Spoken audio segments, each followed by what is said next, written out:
Dua faktor yang menyebabkan produk Anda dinonaktifkan oleh sistem di Lazada. Bagi teman-teman yang berjualan di Lazada, mungkin beberapa waktu ini mengalami tiba-tiba produk Anda menjadi off sendiri atau tidak aktif. Padahal teman-teman tidak melakukan perubahan, tidak melakukan editing, ataupun tidak melakukan pelanggaran. Tiba-tiba produk Anda off sendiri. Nah, kenapa hal ini bisa terjadi? Yang pertama adalah produk Anda berada di kategori yang tidak tepat atau salah kategori. Sistem mengindikasi produk Anda berada di kategori yang tidak sesuai. Nah, sehingga disarankan produk Anda rubah kategori atau pindah kategori.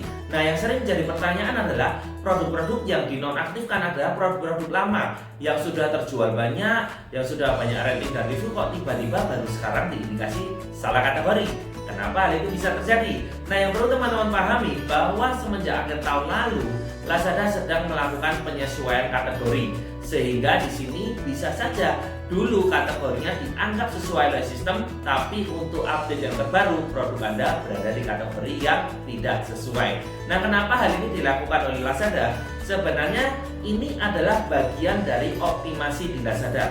Ketika sistem sudah mulai pintar ya, dia sudah mulai tahu produk Anda itu bagusnya berada di tempat yang mana, berada di kategori mana, sehingga dia pun menyarankan untuk produk Anda berpindah kategori. Nah, bagi teman-teman yang merasa kategori yang disarankan oleh Lazada itu sesuai, silahkan pindah kategori. Tapi kalau teman-teman merasa kategori yang disarankan tidak sesuai, karena namanya sistem bisa saja salah, teman-teman bisa mengajukan banding melalui PSC. Nah, yang kedua, kenapa produk kita nonaktif? Karena kualitas produk kita dianggap oleh sistem Lazada tidak sesuai. Nah, yang paling sering dialami baru-baru ini adalah tiba-tiba produknya nonaktif karena ada ulasan negatif.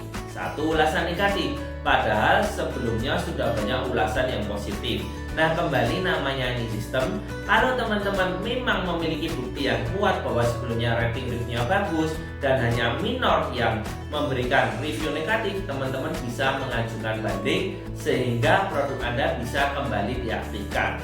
Nah, menanggapi hal ini saya banyak mendapatkan DM, banyak seller-seller yang kemudian dalam tanda petik marah, banyak seller yang kemudian mengeluh kenapa hal ini bisa terjadi. Karena kita ini berjualan di Lazada, kita ini mengikuti peraturan di Lazada. Jadi ketika ada perubahan, yuk ikuti saja, tidak perlu anti dengan perubahan, berespon dengan positif sehingga hal yang positif akan kembali menghampiri kita.